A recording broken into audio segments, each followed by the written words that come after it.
Olá pessoal, espero que estejam todos bem, espero que vocês já tenham assistido a parte 1 da nossa aula.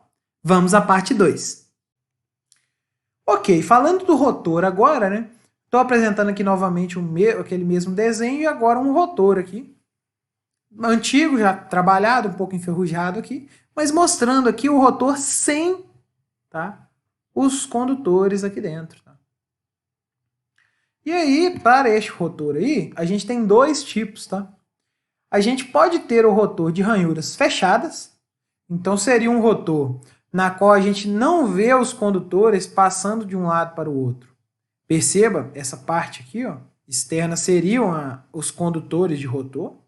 Tá? A gente vai perceber que para essa máquina aqui específica, que é uma máquina em gaiola de esquilo, isso aqui parece uma gaiolinha de hamster mesmo. Então a gente tem vários condutores que atravessam fechada do lado, então ela fica parecendo uma gaiolinha mesmo. E você não vai conseguir ver essas barras atravessando de um lado para o outro, tá? Outra coisa que eu vou chamar a atenção aqui, vou tocar nesse assunto daqui a pouco, mas essas barras aqui, tipicamente para motores de baixa potência, elas são de alumínio, tá? E é interessante que o processo de fabricação disso aqui, basicamente, você injeta o alumínio dentro dos furos que a gente vai ter no nosso rotor. Então a gente tem esses furos, a gente injeta um alumínio na temperatura alta e ele vai formar a barra ao longo daquela parte. E depois a gente fabrica os anéis, né, as conexões entre essas barras aqui nessa parte da frente. Então essa parte que vocês estão vendo aqui, ó, basicamente é apenas a conexão. É como se cada um desses pinos aqui fosse uma barra que atravessasse desse lado até esse lado. A gente também tem os motores com rotor de ranhuras abertas, tá? Então a gente vai ver isso em alguns, por exemplo, isso aqui seria um motor que é formado em alumínio, né? Perceba agora que a gente consegue ver as barras de alumínio injetado ali, atravessando de um lado para o outro. A gente também consegue ver nesse desenho tridimensional aqui essas barras, né? Isso vai ter impacto, tá? Nas indutâncias da sua máquina, tá? Alguns projetos vão usar máquinas com ranhuras fechadas, é muito comum para motores trifásicos.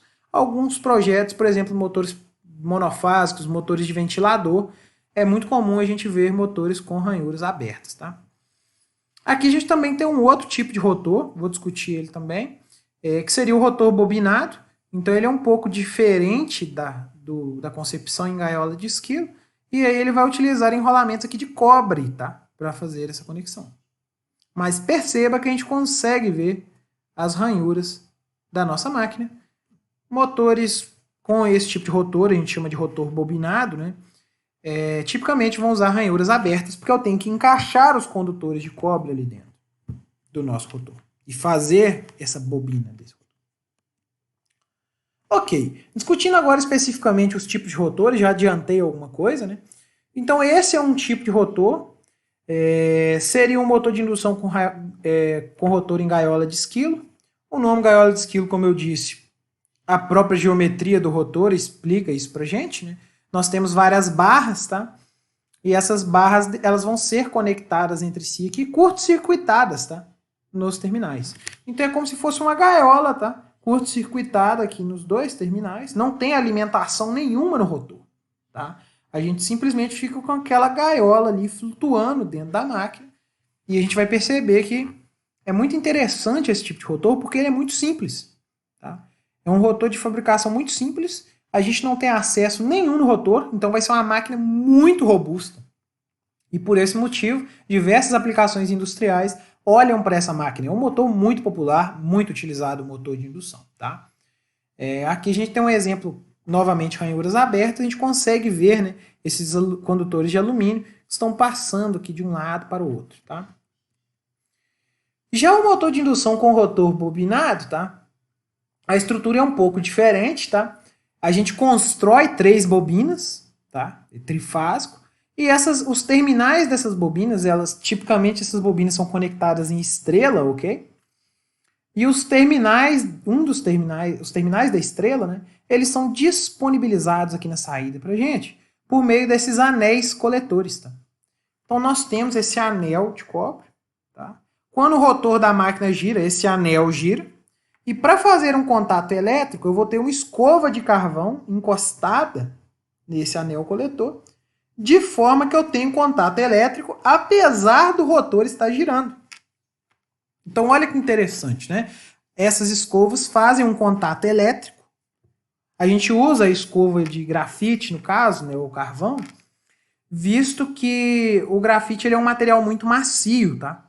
E ele é condutor. Então, a gente consegue ter um contato elétrico, tá? Mas a gente não vai ter abrasão, né, na estrutura, nesse anel condutor, que é de cobre, tipicamente, da nossa máquina de indução com rotor bobinado. Um problema dessa estrutura que a gente vai perceber é a manutenção aqui dessas escovas. Porque à medida que o tempo passa, essas escovas vão fazendo contato com o anel, vai sofrendo um desgaste, e a gente tem que eventualmente fazer a substituição dessas escovas. Então a gente já percebe que o motor de rotor bobinado acaba levando a uma maior manutenção. Tá? Ele vai ter algumas aplicações específicas em que ele é interessante. A gente vai discutir isso futuramente, a gente retoma nesse motor. Tá? Outra questão que eu só gostaria de chamar a atenção aqui, pessoal, é que o design das ranhuras do rotor também afeta drasticamente a performance da máquina. Tá? Então, esse projeto aqui e este projeto, eles vão te dar características completamente diferentes. Aqui está aqui um gráfico que mostra pra gente a característica aqui de conjugado da máquina, torque, é em função da velocidade que o motor está operando, tá? Note que em velocidades baixas, ou seja, por exemplo, na partida, esse tipo de projeto aqui, ó, que é um motor classe D, ele apresenta um conjugado de partida muito maior do que um motor classe A. Então a característica muda drasticamente, tá? Quando a gente muda esse projeto do rotor. Quando a gente for discutir e equacionar a curva de conjugado vezes velocidade, a gente volta a discutir essa característica, tá? Mas saiba disso, o projeto, os detalhes fazem total diferença no projeto de uma máquina elétrica. Em relação às bobinas, tá? No caso do estator, a gente foca muito na utilização de cobre, tá?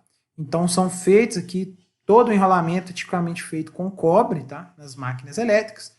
Fios esmaltados, né, que permite ter a isolação elétrica, e da mesma forma que para o transformador, essa isolação é que limita a temperatura máxima de operação do motor. Tá? Então é importante. No rotor da máquina, se for gaiola de esquilo, tá, motores de baixa potência, tá, até média potência, utilizam alumínio. Tá?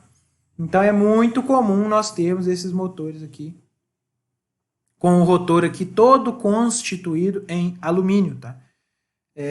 Alumínio é mais barato, a gente faz por um processo, esse processo que a gente injeta o alumínio dentro do rotor, então é um processo relativamente simples, né? Já a bobinagem do estator é bem mais complexo, né? Construir essa bobina, né? E por esse motivo, esse tipo de máquina utiliza alumínio. Máquinas de rotor bobinado utilizam cobre, como eu mostrei anteriormente. O rotor dessa máquina ali é todo bobinado com cobre. E máquinas de alta potência, e se você quer uma máquina de alta potência e alta eficiência, tá? Algumas máquinas elas são projetadas com gaiola de esquilo em cobre. Então existem esses tipos de motores e eles são utilizados quando a gente quer uma eficiência bem alta na nossa máquina. Quando a gente está chegando perto do limite da tecnologia, o alumínio já não consegue mais, eu não consigo resfriar aquele rotor, ele vai atingir uma temperatura muito alta, a gente acaba indo para condutores de cobre. Então existe esse tipo de motor. Para quem está perdido, deixei essa figura aqui só para situar vocês, tá? Então isso aqui seria um condutor de cobre, tá? Quando a gente faz um caminho com ele passando lá na parte de trás da máquina e voltando, a gente fala que a gente tem uma espira da nossa máquina. O conjunto de mais de uma espira, ele constitui para nós uma bobina. Tá? E quando a gente combina as bobinas da nossa máquina, nós teremos o enrolamento da máquina. Então, isso aqui é só para situar vocês, caso alguém não esteja acostumado com esses termos. Tá? Ok, em relação ao estator, como eu disse, nós estamos discutindo a máquina trifásica, né? Então, no final do dia, nós teremos 3 bobinas, Uma para a fase R, uma para a fase S, uma para a fase T, correto? E essas 3 bobinas, elas podem ser conectadas, por exemplo, em estrela, ou podem ser conectadas em triângulo, como a gente está mostrando aqui. Então, no mínimo, nesse tipo de máquina, nós teremos 6 terminais de conexão, ok? Existem máquinas especiais que são projetadas para trabalhar em outros níveis de tensão, que aí nós podemos ter máquinas de 9 terminais ou até 12 terminais, tá? Mas essas máquinas específicas, essa máquina específica que eu estou discutindo aqui, é uma máquina que tem apenas 6 terminais, tá? Aqui a gente tem um detalhe de um desenho mecânico, então isso aqui é só a título de curiosidade mesmo. Então a gente tem aqui os formatos aqui, né, dos dentes da nossa máquina. Então note que essa máquina aqui é uma máquina que usa no estator ranhuras semi-fechadas, tá? E aqui no nosso rotor nós temos ranhuras perfeitamente fechadas. Então perceba que a gente tem esse espaço aqui, aonde vai ser injetado o alumínio, tá? Para a construção da gaiola de esquilo da máquina. Aqui eu só mostrei um exemplo, tá? Das diversas possibilidades, um exemplo aqui de bobinagem de um motor trifásico de 4 polos, tá? Então a gente teria 2 bobinas para cada fase, tá? Elas vão estar em posições diferentes na nossa máquina e elas vão ser ligadas em série, tá? Então note que aqui eu estou representando naquela anotação corrente saindo da página e entrando na página. Então aqui esses 3 condutores e esses 3 condutores aqui em cor vermelha, tá? Eles constituem uma bobina que vai ser em série com essa outra bobina que está espacialmente em outra posição aqui na máquina, tá? Mas note que aqui a corrente está entrando, a corrente está saindo, tá? A mesma coisa se repete para as bobinas, por exemplo, aqui em azul da nossa fase S, e tem aqui a bobina em cor preta, que poderia ser a da fase T. Aqui a gente tem um diagrama planificado, pessoal. Quem trabalha com bobinagem de máquina ou manutenção de motores, tipicamente tem que olhar para esse tipo de diagrama, né? Então, o que esse diagrama aqui representa? Essa máquina aqui, se não me engano, ela tem 36 ranhuras. É como se eu tivesse feito um corte aqui na máquina, tá? E eu estou mostrando todas as 36 ranhuras e quais são os condutores, né, de quais bobinas, que passam em cada uma das ranhuras, tá? Então, note que aqui eu não tenho superposição nesse enrolamento específico, tá? Então, eu começo com a bobina da nossa amiga fase A. Aqui tem o terminal 1, define a polaridade, né? E ela vai conectar em série com a segunda bobina, que é o outro polo da máquina. E nós temos o terminal 4, tá? Já o 2, ele forma uma primeira bobina, vai conectar em série com essa segunda e nós vamos ter os 5 aqui disponíveis. E depois temos o 3, que vai vir por aqui. Ele conecta do lado de cá, tá vendo? Essa conexão aqui, ó, é feita do lado de cá, porque a máquina ela é circular, né? Então eu tenho que imaginar que esse desenho desse lado, ele encaixa desse lado. Olha que legal. E aí a gente consegue, né, perceber como que é feito o enrolamento da máquina e aonde estão os terminais 1, 2, 3, 4, 5 e 6 da máquina. Para finalizar, pessoal, vamos discutir aqui a placa de um motor de indução comercial, tá? Essa placa é muito interessante porque ela contempla aqui muitas informações relacionadas ao nosso motor, tá? Ok, esse primeiro símbolo aqui indica que o nosso motor ele é de corrente alternada, tá? E ele é um motor trifásico, esse 3 aqui indica trifásico, tá? Aqui na frente nós temos o campo que mostra aqui pra gente a potência da máquina, tá? Essa potência é potência na saída da máquina, potência no eixo da máquina, tá? Então 0,75 kW ou 1 HP. Aqui a gente tem o tipo de carcaça da máquina, tá? Aqui as tensões de alimentação, então essa máquina pode ser alimentada em 220 ou 380. É importante ressaltar que esse parâmetro, pessoal, é um parâmetro de linha, tensão fase-fase. Tá? E aqui nós temos a corrente de linha da nossa máquina. Tá? Tanto para a ligação em 220, menor tensão, maior a corrente. Quanto para a ligação em maior tensão, menor corrente, porque a potência da máquina que ela vai desenvolver nas duas ligações é a mesma. Aqui a velocidade, uma velocidade de 1725 RPM, é a velocidade nominal de rotação dessa máquina. A frequência de alimentação dela é 60 Hz. Tá? Aqui nós temos um parâmetro aqui que é o fator de serviço da máquina. Tá? O que é o fator de serviço, pessoal? Em algumas aplicações, a gente espera, tá, que o motor ele opere em sobrecarga em alguns momentos. Tá? O fator de serviço ele mostra para a gente qual que é a sobrecarga na qual essa máquina pode ser submetida permanentemente sem que ocorra nenhum dano na máquina. Note que o fator de serviço dessa máquina em questão é 1,25. O que isso quer dizer? Que a nossa máquina pode fornecer uma potência 25% maior do que essa aqui e operar constantemente nessa condição sem que ela se danifique. Então, o fator de serviço ele é uma margem que a gente pode colocar na nossa máquina, que o projetista pode ter, né, para prever alguma variação específica de carga, por exemplo, no horário de maior produção ou algo do tipo. Tá? Então, é um fator bastante interessante esse fator aqui de fator de serviço, que, querendo ou não, é um sobredimensionamento que o fabricante está fazendo aí para a gente. Né? Ele está vendendo o motor falando que ele é um motor de 1 kW, de 1 cavalo, né, um HP, mas ele consegue operar com uma potência ligeiramente maior que essa. Aqui a gente tem a razão entre a corrente de partida e a corrente nominal. Então, note que é 7,3 vezes.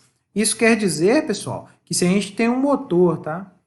E a gente, no momento da partida, ele vai drenar uma corrente muito maior do que a corrente nominal dele. Ela seria 7,3 vezes o valor da corrente nominal da máquina. Tá? E isso é muito importante quando a gente vai fazer, por exemplo, um dimensionamento de fusível para um circuito que alimenta a máquina. Tá? Porque o fusível ele tem que ser capaz de conduzir a corrente nominal, mas ele não pode falhar com a corrente de partida durante o tempo máximo de partida da máquina. Aqui nós temos o fator de potência da máquina, 0,82. Fator de potência típico aí, pessoal, para a máquina de indução, de 0,8 até 0,85, 86, tá?